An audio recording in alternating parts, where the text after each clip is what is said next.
You have to like research a lot about what the new, like the plugins which you asked me. Like there must be like so many plugins which I also don't know are there right now, like which can do a lot of things. So you have to continuously be very curious on the different styles that I have to, because today there'll be one style, tomorrow there'll be one next style where people will go like full bonkers and like everyone will be like, "Oh, how did they do that?"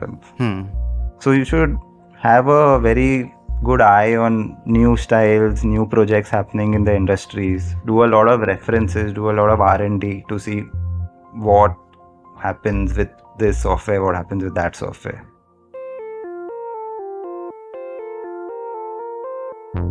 Offspin Media Friends proudly presents A Day in Your Life by Anant Krishnan, an Offspin original. Hi, my name is Anant, and welcome to this podcast where this is all about you, a day in your life. In the fifth episode of the series, I speak with David Remedios, a senior motion graphics artist. Let's hear what he's got to say about a day in his life.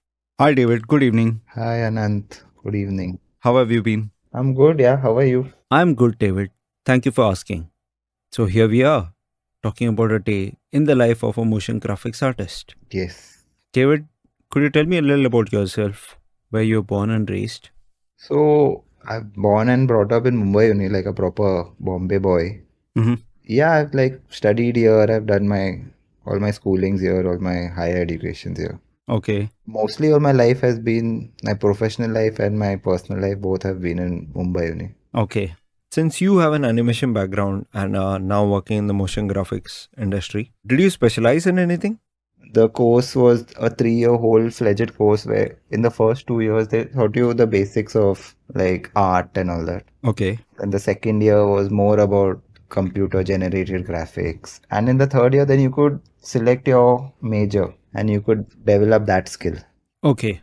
What do you mean by computer generated graphics? So anything that is made on the computer, like how you do a painting with a crayon or a brush or something. Mm-hmm. If you do the same painting on a software Mm-hmm. using a computer or using any tool of of that software, so that's termed as a computer generated graphics. So anything that generates art is called computer generated graphics. So from there we like learn the basics and the foundations and all that in the first 6 months or something. Mm-hmm. And from there you could select. So they had a lot of courses, like some had 3D modeling, 3D animation, character animation. Mm-hmm. And then there was one course also called branding and motion design, which I took that, Okay. which is more about creating motion graphics for brands, for like titles. Mm-hmm. And also there is a lot of like, if you see a lot of these Netflix shows and all, they have this opening montage with all these graphics coming and all that. Correct. Yeah, some are really cool. And now also like a lot of music videos also are like fully a graphic based. They take lyrics and they do the animation. Right. So that also was like done in that. So it was a very wide range of projects. We could also do stop motion, which had a different feel to it. Yeah, I really like that. Damn cool. Yeah, so they thought of like bits and pieces of everything, and then we had to do our own research and know what you want to do later in a professional scenario. So then you chose motion graphics? The term was called motion graphics and branding, because branding was like if you go more to a corporate side where they tell you that I want to brand this product and how do you design things around it. Like if you take Adidas, like a shoe, then Mm-hmm. how do you make it a sports brand or something? So then you like design the graphics around that, you design the logo, you design this, that, all the different aspects come. So that's also a part of the curriculum. After you finished this course, where did you start working? So post this course, there was a college internship in Reliance Media Works. Okay. So that was a hardcore advertising production company. Mm-hmm. Like all the ads that you see Mm-hmm. on the TV and all that, they do that. So they shoot, then you do your motion graphics on that. Mm-hmm. And there are a lot of these green screen shoots, which the characters are shot, and then you create stuff around the character. You create like a whole environment. That was like a very learning stage for me because you were directly put into a professional environment from a college environment. Right. mostly all the learning happened in the professional thing only. Like if you go to see like during the college thing, you just learn the software. Mm-hmm. How to use the software and all came when you started working. Correct. Which is when you actually learn to use the software. Yeah, like in the college they'll teach you like you press this button and this happens. But why do you want to press it and all was thought on your professional side of life. Absolutely right. If I go back to my audio engineering school, I might have learned like 3% of my current knowledge. You actually get to learn that only when you get onto a job and you're in a pressure situation. It all looks nice and fine in theory and in a bright AC classroom, but things actually come to use, and you actually get to use your gray matter in a real life work situation. Yeah. Yeah, like lot of things you see like when you start working, like professionally. Mm-hmm. Like you didn't know that like this is a easier way to do it, or this is like a faster way can be done this way instead of doing that way. Like you learn lot of shortcuts. Right. What is your day like usually from the time you usually wake up and until the day ends? Usually I wake up and it's a rush only because like you wake up and then you do a little housework, then you have to actually rush to office. Mm-hmm. During work from home days, it was a bit relaxed as you don't have to get ready and all that thing. Yeah. So I felt when work from home was there, it was much better. But now since everything it's like office has started and all. Yeah. So just there is a rush because then like if a project is still running, Mm-hmm. then like you have to finish it. People will start calling you and all that. Hmm. So the mornings are pretty like slow because everyone starts like in a creative thing because your brainstorming all starts at that. If you're just at a initial phase of a project, Hmm. like the initial part is little slow because there are like 4 or 5 people who be there in a project if you go to see. Hmm. There are a lot of ideas and all that come out. Hmm. So yeah, but once the project goes like your hands on the project, then you have to stick to a deadline. So actually, if you go to see in a motion graphic guy or if you see in any creative zone, the timings are very haywire. Hmm. You can't say like I have to go to office at this time, I have to leave at this time. Hmm. Like sometimes so we have sat like in office like for the whole day also. Hmm. That is like in a very scenario where there is a lot of ultimatum or like there is a deadline that can't be pushed.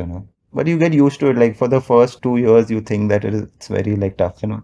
Then once you get used to the cycle, your body or your mind and all gets used to it.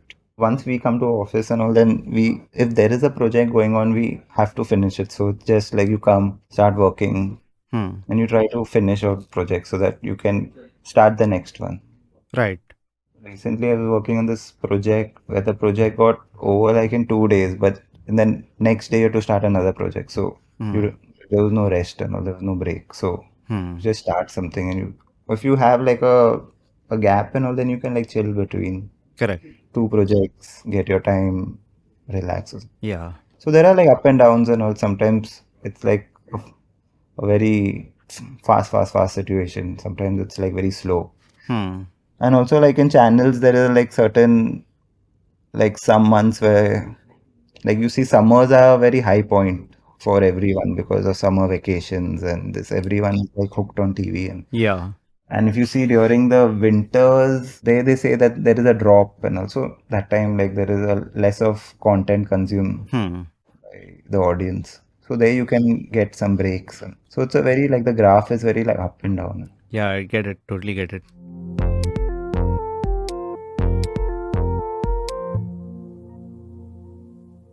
How do you usually go about prepping for a project, for any animation or a sketching project, and how much time would it usually take to go from a, say, like a storyboard to a delivery master? So for deliveries now we usually see the quality that the client requires. Mm-hmm. So we recently did the channel branding of the channel which I'm working in. Mm-hmm. So the logo was designed and all that, and we had to do the whole packaging around it. So by packaging, I means like how the channel will look with the new logo, what will be end pages, or what will be the communication, Mm-hmm. like off air, on air, how will the channel look. So all that, if you go to see like for a whole, that's like working from scratch only. Hmm. So if you see like that, then with the ideation, everything took around 3 months or something. Oh. Because for that we had to actually go from logo designing. Then there was like you start with the logo designing of the brand. So you have options for that.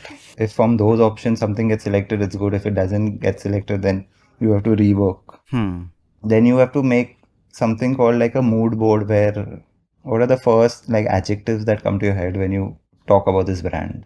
You can go to Google, you get all these references, you put on the mood board. It's like a visual treatment to what you feel is in your head regards to that brand. Interesting. Yeah, like so if like three, four people are working, then there are different mood boards from there. Then we sit together, we see everyone's mood board. From there you select what are the main components that build your channel or build your brand.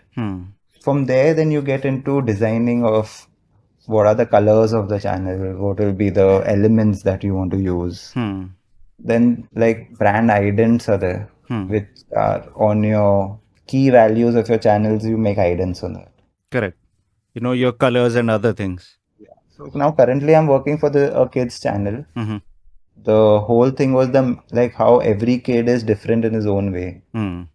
Like a kid who's into gaming will be like more gaming oriented. He'll have like more this tech things. A geeky kid will be very geeky. So we picked up all those values, and all the ident revolved around a kid's mind. Wow. We designed like 3-4 idents that are like one catered to a geeky guy, one create to a very sporty kid, one created to a very explorer. So ultimately, your final product is all a mixed mash of, you know, all the 4-5 people who worked on this and, you know, ideas. Yeah, because like all different, the audience are all different kids, na? Like, Correct. so you can't like tell that the channel just has to be to a very adventurous guy, but there are like it will be unjust to the other people who don't think that way. Correct. And do you guys design logos on paper or is it all on software? So that actually depends on how the artist is comfortable. Some artists still use paper to design their fonts, and then they trace it in the in the computer using Photoshop. Correct. Or using Illustrator. Some guys then they do it directly, because now since there is a lot of like pen tabs like Wacom and all come out. So that's like you directly connect it via USB port, and your software only gives you like a paper and pen. So you can just sketch out stuff like that. Wow. So usually people do that because it's quicker. Faster, yeah. Yeah, but still, if you go to see, some people prefer how to, in their mind, what is it, they just like jot down, or if you don't have like a computer accessible. Correct. And you get an idea, then they jot down things. Exactly what I was going to say, you know, they could sit in a cafe and, you know, they don't need to take out any gadget, or maybe in a train also. Yeah. So a lot of people, they still, it's not that like no one uses it now. But it's, your foundation comes through using a pen and paper only. So, right. So people still use that. Interesting. Wow. David, is there any project that you would want to talk about? We did this recently. We launched a new show also. So we had to create a music video around the whole characters and all that. Okay. Like if you go to see now, a lot of these reels get rendered which have this hook step, and people just do that hook step with a very catchy music. So the brief was like create something that will go viral, like a fully Bollywood number that will go viral. So then we got like the music was composed and all that. Then we had to also get the characters animated. So for getting the characters animated, we because they wanted something that would be catchy, which would go to the audiences. The audience would copy that and do reels. So then we got two choreographers who did the step for us on the music. Okay. Yeah, and then that steps was then taken into animation, and each pose of that guy was traced out and given to the character to animate it. Okay. It's a bit in the very high-tech graphics if you go to see, because those guys then they put sensors on their body, you know. And like if you see the making of Avatar, it's like properly explained in that, where they put motion capture on the character and all that. Correct. Yeah, so then whatever the main actor is doing, the character just replicates it Right. in the software. Right. So that to actually speak about that is very like elaborate because there is a lot of technical aspects to it. Like because there is a full like a whole software just to do that shoot. Like the person has to be like fully rigged as per the character. So yeah, that was done, and then we created a whole music background to it, which had like a lot of lights and like it was a full disco with the character dancing into it and doing the different poses. And then there was like different animations, like a hook line was there that this character does that, and then we, that was it. That was separately animated. But the main thing was like the whole thing was shot, and then the whole shoot was taken into animation. Wow. So that was something like challenging, because like it was not like like we had any big supervisor who's doing it. It was like we were just making things together and doing something that would create a hook step. Sounding super interesting. Wow. So now recently it just got over like a week back, which came out good also. Nice.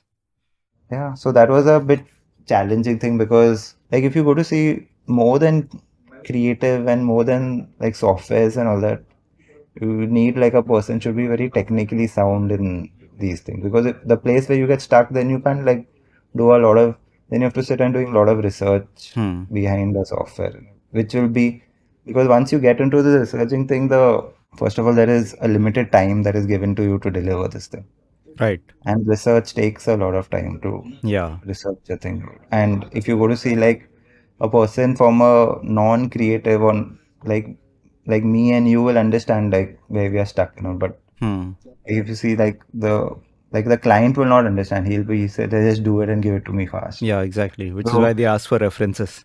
yeah.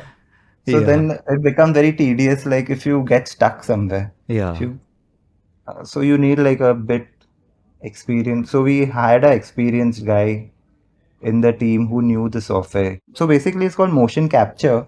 Interesting. You have the live location, the information of that live guy is taken into the camera. Then that software makes a camera in the 3D software Wow.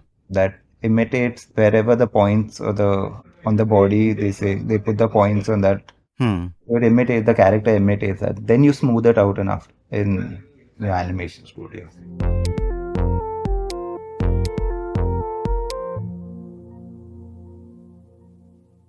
What is the main software that you guys work on? And what are perhaps some of the most killer plugins that you've been using?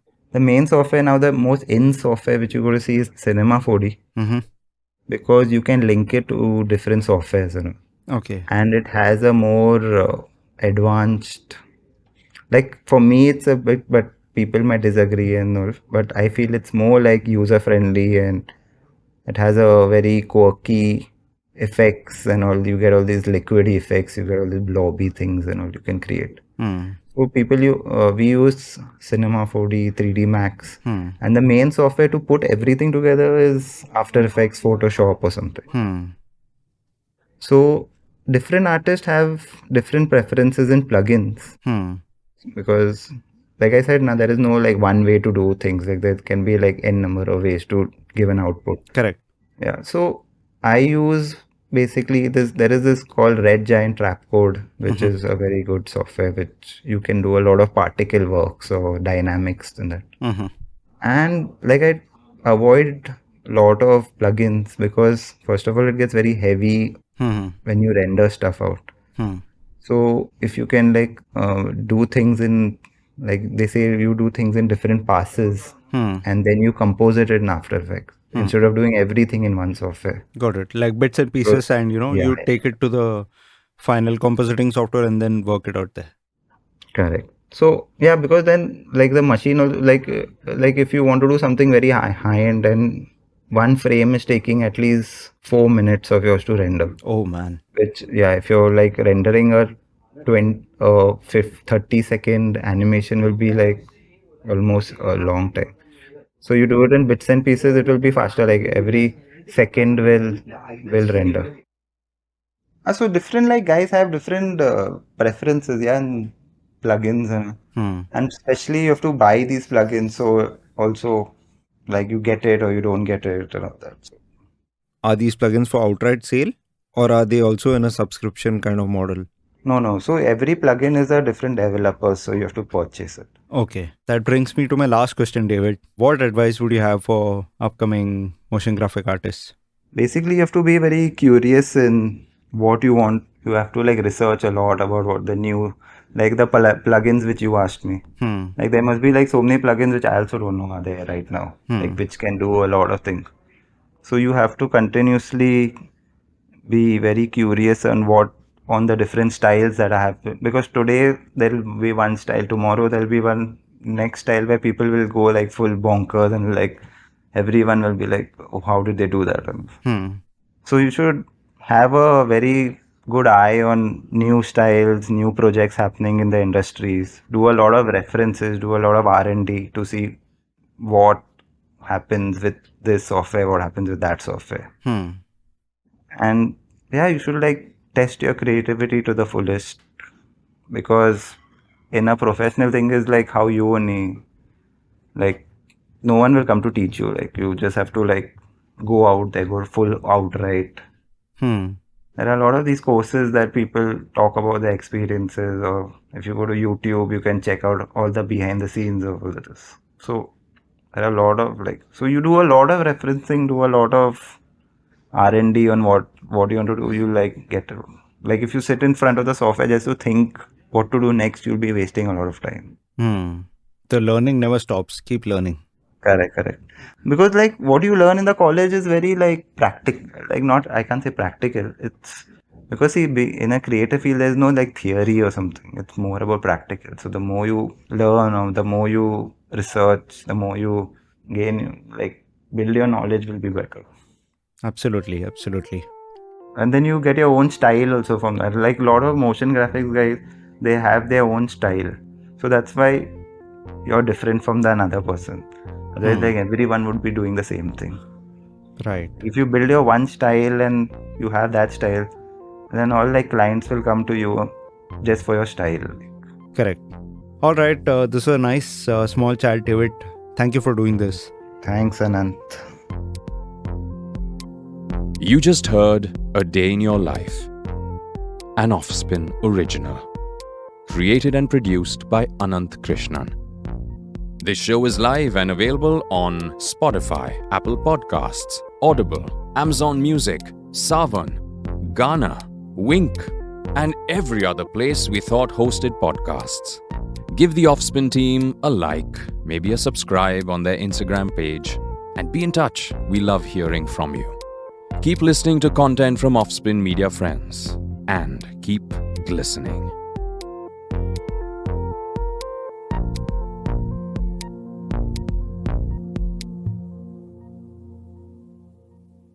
The opinions expressed in this show are personal to the guests and the host and do not necessarily represent the opinions of the producer or the platform. This show does not intend to defame and denigrate any individual or organization in India or outside. The show is created for entertainment purposes only. It does not encourage smoking, drinking, or any kind of substance use. It may contain the use of harsh language that may be considered offensive, rude, or profane by the listeners. It may also contain incidents that mention or describe mental health issues, casteism, suicide, and violence. Listeners are advised to use their discretion.